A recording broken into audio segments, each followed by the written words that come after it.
The story in the middle of Joseph, and we have a holiday, Hanukkah, that is, which has a great Haftorah portion tomorrow morning, in which we will read, "Not by might and not by power." Thank you. And the two seem to have nothing to do with one another, because the story of Hanukkah, as you know, comes from the book of Maccabees. There are 4 books of Maccabees, none of which appear in the Tanakh, in the Hebrew Bible. And there are all kinds of reasons and debates about why the rabbis, in putting the Torah together in canonizing the 39 books of the Hebrew Bible, did not include the books of Maccabees, and did, for example, include the book of Esther, which is the other minor holiday, which has no mention of God in it. But that's not what we're going to discuss tonight. I am going to attempt to weave the two together, because the Torah portion is called, anyone? Miketz. Thank you, Dr. Cohen. And Miketz has one very awesome theme in it, a very Jewish theme, which is, I do this most years, and I'm going to do it now. Let me see if this can rattle your memories a little bit. Ladies and gentlemen, it's my pleasure to sing for you the Pharaoh as Elvis. Well, I was wandering along by the banks of the river when 7 fat cows came up out of the Nile. No, Bob, shoot. You know, there are 2 Jewish musicals. One is Fiddler on the Roof, which I think we can all agree should be laid to rest. And the second is Joseph and the Amazing Technicolor Dreamcoat. And you got the bop, she waddy waddy wrong.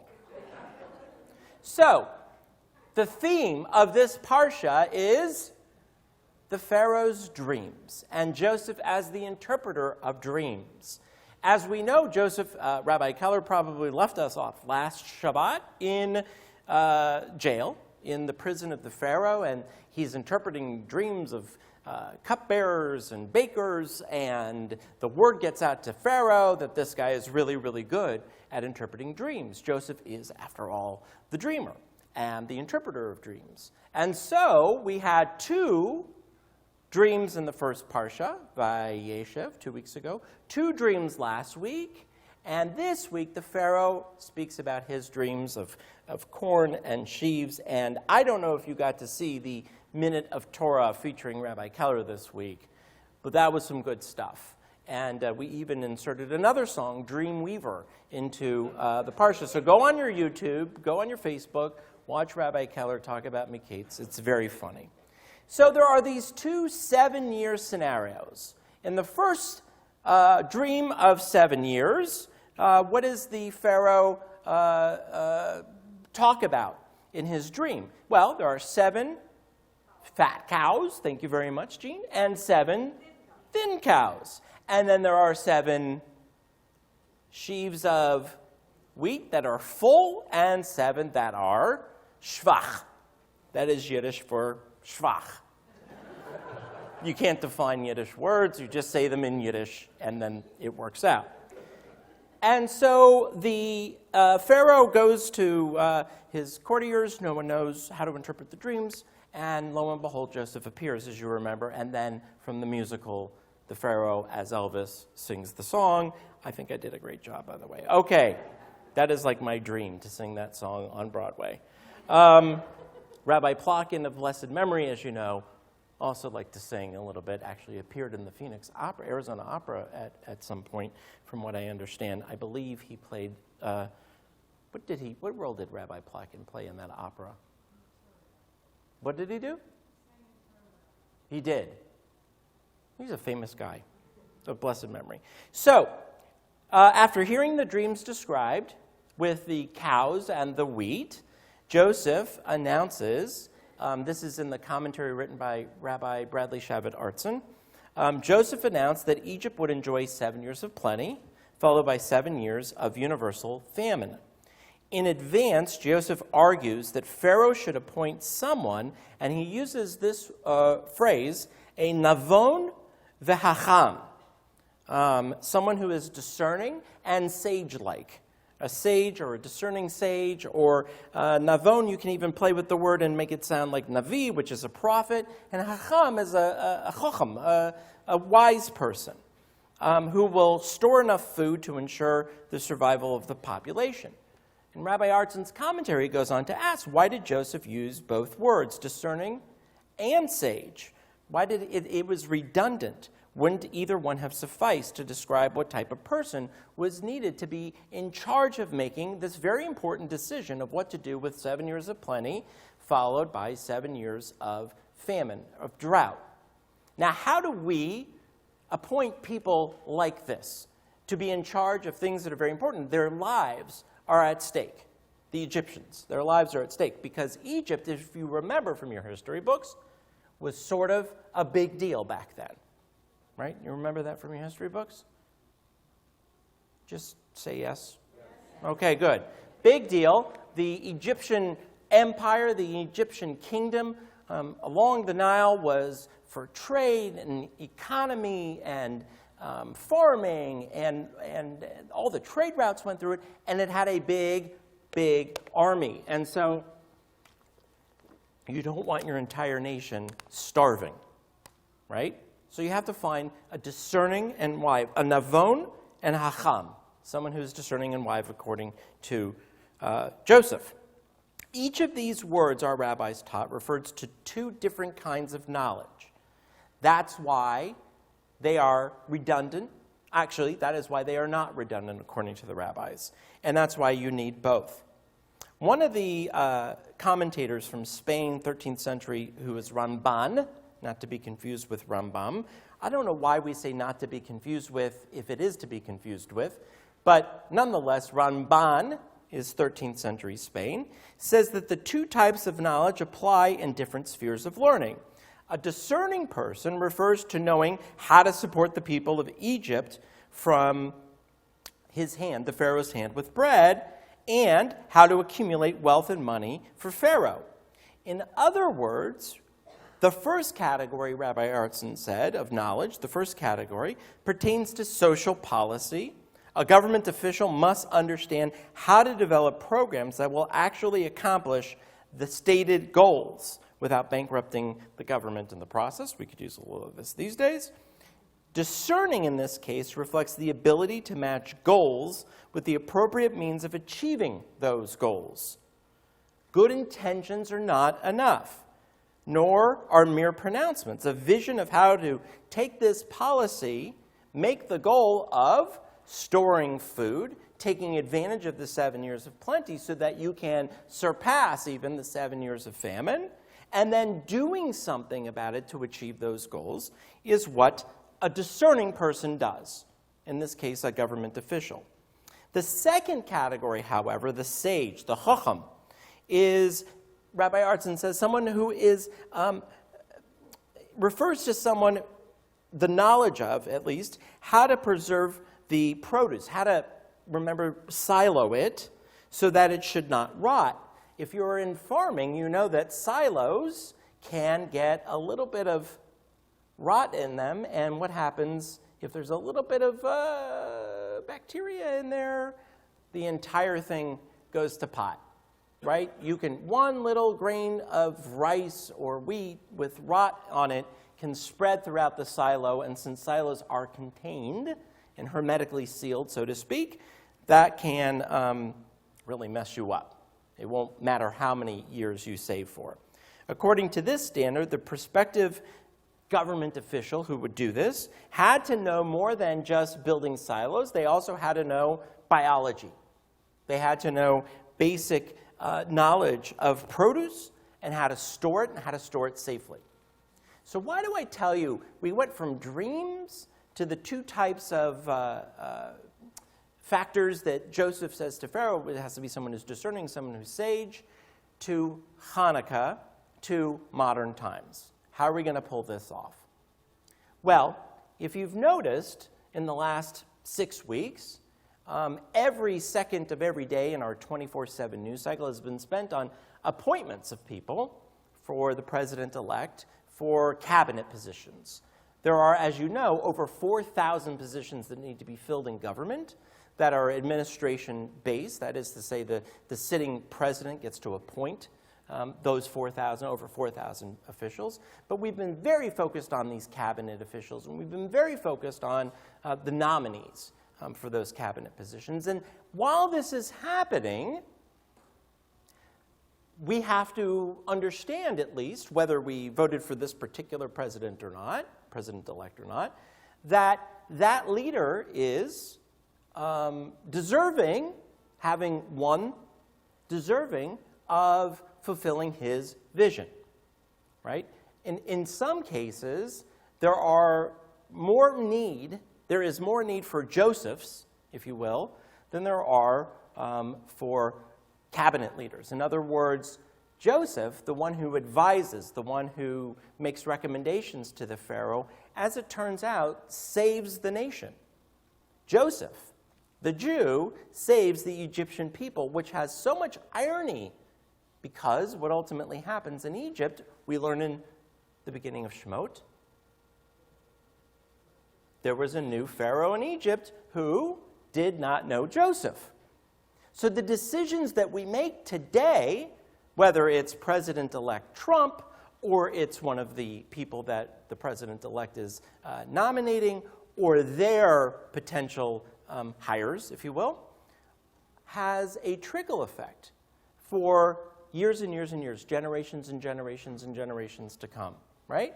Because the Israelites they were Hebrews then, slaves in Egypt for 400 years. And the decisions that Joseph, as advisor and dream interpreter, made about what Egypt should do, and saying to the Pharaoh, we need someone who's not only bold and smart as a leader, but also has knowledge of how to store the grain and make sure that it's safe, that can have a ripple effect for years and years and years. Joseph saves the people. Joseph, in other words, learns how to integrate as a Jew into a very, very high position in the Egyptian empire that will have a ripple effect. Now, what is the similarity here between Joseph and the Maccabees? The Maccabees had to do the same thing. For the Hanukkah story, we always focus on the miracle of the oil and the miracle of the light. But we never focus on what it is that the Maccabees ultimately did that would have again, generational impact. The Maccabees, for the first time since King David, said that the Jews were better off autonomously and in control of the sovereignty of the Jewish state of Israel. In the 2nd century before the Common Era, 2,200 years ago, the Maccabees said, not only will we not be Hellenized, will we not give in and assimilate to the Hellenic Empire, to this way of living in this culture, but in their Hanukkah, in their rededication of the temple, while we focus on the miracle of the oil, the real miracle was they had for the first time in hundreds of years reestablished and rededicated the Jewish independent state of Israel. Because when they built the second temple, it was by invitation of King Cyrus. It was not an autonomous or independent taking over of the land. It was just building the temple. What is the connection? The connection is that our leaders make decisions that can impact us for not just the next 4 years or 8 years in the case of a president, but for generations and generations and hundreds of years. Joseph did it by advising the Pharaoh to find someone discerning who was also sage to save the Egyptian nation. The Maccabees did it by saying, they were the first Zionists, by the way, the Maccabees, I believe, because they said we need a new Jew, not a Jew who is only focused on worshiping at the temple, but a Jew who was interested in power and being sovereign over ourselves. It didn't work out so well a few hundred years later, but nonetheless.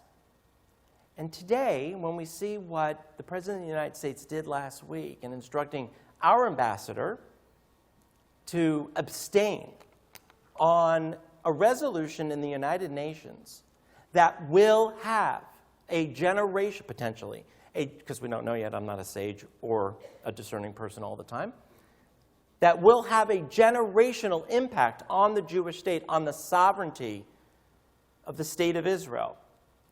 By the way, a decision to abstain that I believe was not only Bush League, but was incredibly vindictive, immature, and, at the end of the day, damaging to an alliance that we hold and have held sacred. Sacred doesn't mean, by the way, that no one can do any wrong in the relationship. There are marriages that have problems and people work through, but they're still sacred because we don't publicly humiliate our spouses, those who we are in covenantal relationships with. When you think about what happened last week, and you think about what's happened in the days since, and you don't need to like Bibi Netanyahu, almost more than half of Israel doesn't. And you don't need to like the settlement policy, more than half of Israel doesn't.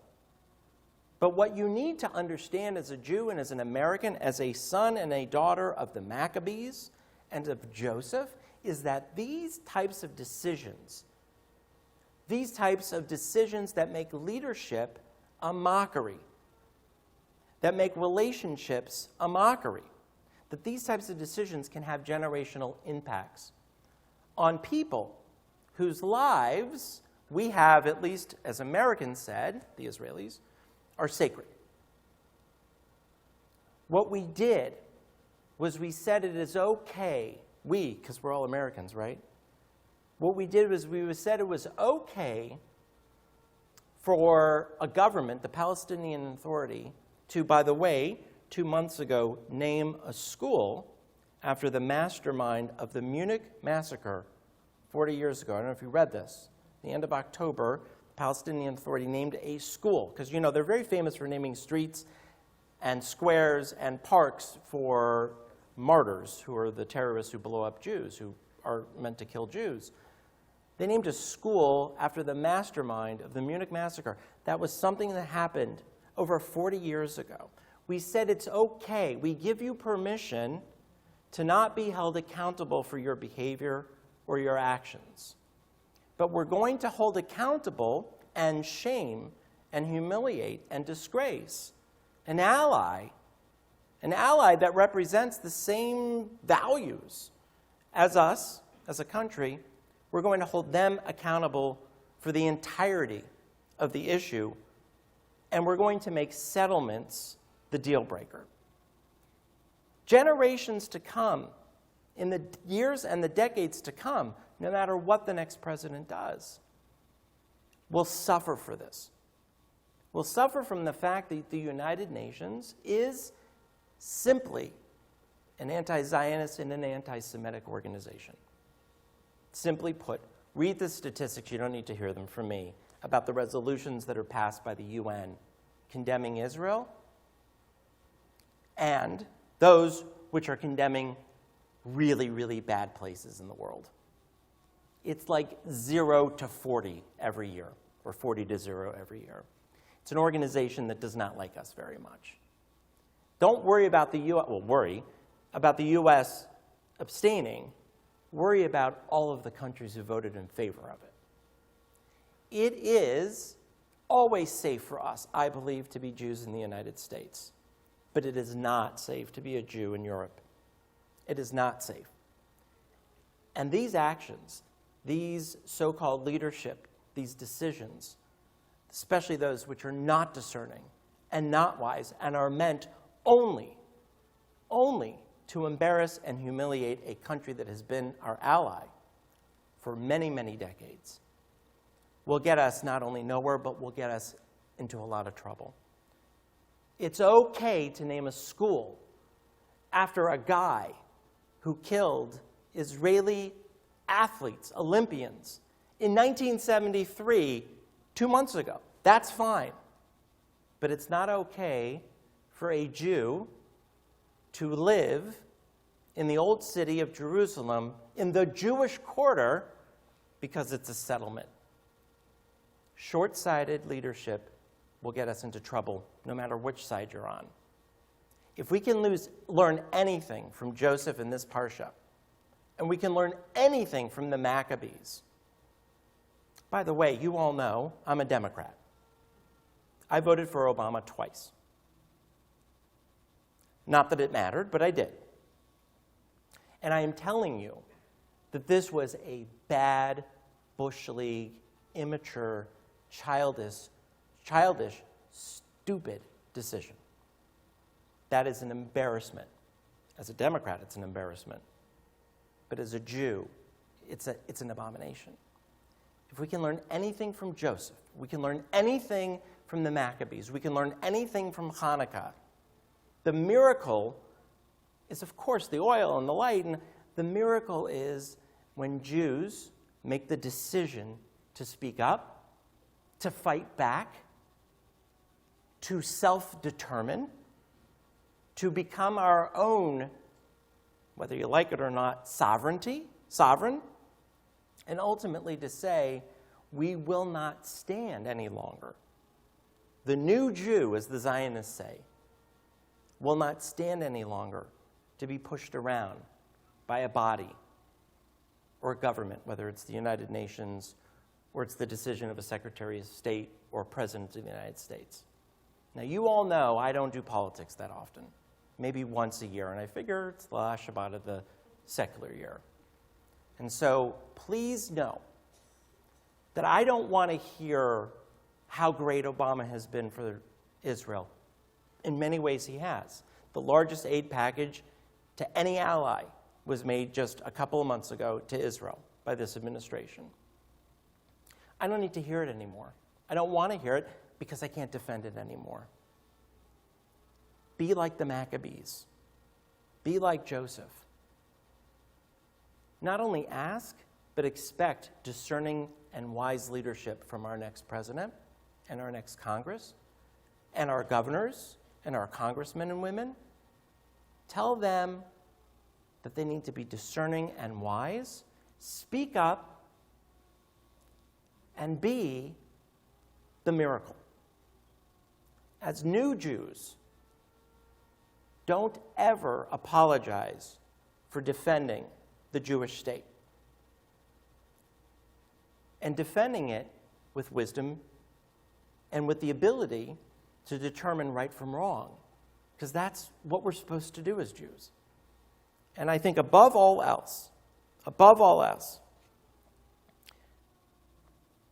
understand that the time has come, with the world sort of going chaotic around us, for us to speak up, to be like the Maccabees, to be like Joseph, to not only question our authority, but to tell those in positions of power with our own sage and discerning advice what is right and what is good and what is just.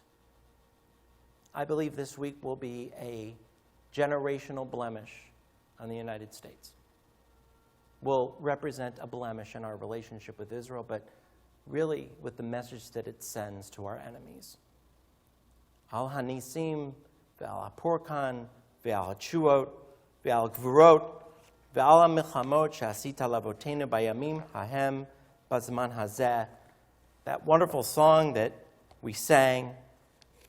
We thank you, God, on this Shabbat for the miracles, for redemption, for the mighty deeds and the saving acts brought about by you, and from the wars which you waged for our ancestors in the days of old at this season. May it be God's will and our will to never back down from a fight when that fight represents our survival. Shabbat Shalom.